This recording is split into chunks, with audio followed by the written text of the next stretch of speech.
ते मैत्रिणींनो, हे बघा माझ्याकडे कढीपत्त्याचं झाड किती वाढलं आहे ते. तर मागे मी व्हिडिओ केलेला आहे, चॅनलवर जाऊन बघा. तेव्हा काहीच वाढ नव्हती त्याची. तर तो पण व्हिडिओ जर तुम्ही बघितला तर तुम्हाला कळेल किती वाढला आहे हा कढीपत्ता. तर बघा किती मोठ्या मोठ्या फांद्या झालेल्या आहेत आणि पानं पण बघा किती मोठे झालेले आहेत.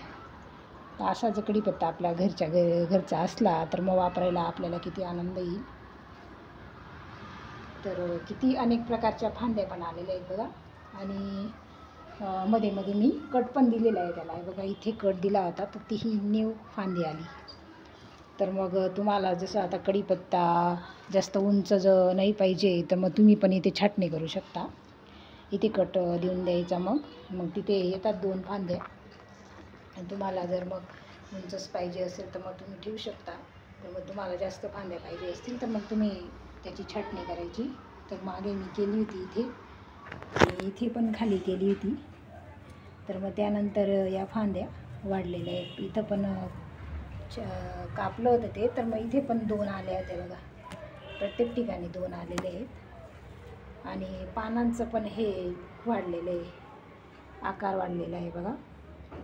तर हे बघा छोट्या बादलीतच लावलेलं आहे मी, तरी त्याची एवढी वाढ झालेली आहे. आणि माती पण खूप जास्त आहे असं काही नाही, तर एवढीच माती आहे ती. आणि बघा किती कोरडी माती आहे. तर जास्त पाण्याची पण गरज नसते त्याला, कढीपत्त्याला. तर मग त्याला पाण्याची आवश्यकता असते तेव्हाच पाणी टाकायचं. माती बघून घ्यायची, वरून कोरडी दिसली की तेव्हाच पाणी टाकायचं. आणि आपले घरगुतीच खतं देते मी, घरचे वेज डिकम्पोस्ट, चहा पावडर. आणि मध्ये मध्ये स्प्रे करत राहते नीम ऑइलचा, मिरचीचा, असं घरगुती जे लिक्विड राहतात ना आपले लिक्विड सोप, त्याचा पण स्प्रे करत राहते, फवारे करत राहते आणि पाण्याचा पण करत राहते. म्हणून मग किती छान झालेला आहे तो. त्याची वाढ ह्यावेळी चांगली झालेली आहे. तर बघा, आणि वापरायला खूप इतका वास आहे, म्हणजे सुगंध आहे त्याला. तर छान असं आपल्या भाज्यांमध्ये वापरायला खूप छान आहे तो. तर मग त्याला मी आत्ता खतं हेच देते की आपली घरगुती चहा पावडर राहते ना, तीच देते. तर त्याच्यात नायट्रोजनचं प्रमाण जास्त असतं चहा पावडरमध्ये. तर ती तुमच्याकडे वापरलेली असेल तर ती पण तुम्ही देऊ शकता, आणि नसेल वापरलेली तर मग ही पण देऊ शकता.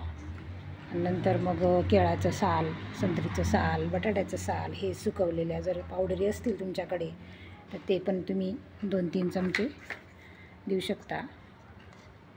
उन्हाळ्यात सुकून ठेवायच्या आणि मग ते आपल्याला देता येतात 2-3 चमचे. तर मग आपले घरगुती हे खतं जास्त कमी जास्त पण झाले तर त्याचा काही एवढा असा वाईट परिणाम नसतो. आणि सगळ्यात महत्त्वाची गोष्ट म्हणजे जास्त वाढ कशामुळे जास्त होती आहे कढीपत्त्याची, हे तर तुम्हाला माहितीच आहे. मागे मी व्हिडिओ केलेला होता, त्याच्यात दाखवलेलं होतं. तर ते म्हणजे ताक सगळ्यात भारी काम करतं हे कढीपत्त्यावर, 1 नंबर काम करतं. तर ते मी 15 दिवसांनी, महिन्यांनी देतच राहते. तर 15 दिवसांनी तर कंटिन्यू मी टाकतच राहते ताक. तर मग त्याच्यामुळे एवढी वाढ झालेली आहे बघा, किती छान झालेला आहे कढीपत्ता. तर तुमच्याकडे जर नसेल तर तुम्ही पण जरूर लावा आणि त्याची काळजी मग अशी घ्यायची अशा प्रकारे. आणि पानं पण त्याचे, फांद्या पण मोठ्या मोठ्या झालेल्या आहे यावेळेस.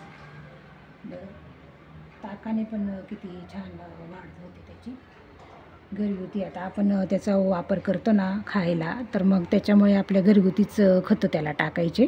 आपल्याला आपण खायला वापरतो ना, त्याच्यामुळे मग चहा पावडर, ताकाचं पाणी हेच त्याला टाकायचं जास्त करून, म्हणजे मग आपल्याला ते खायला पण चालतं. तर मग बघा, हे तुम्हाला आवडला असेल व्हिडिओ तर लाईक करा, शेअर करा, सबस्क्राईब करा. धन्यवाद.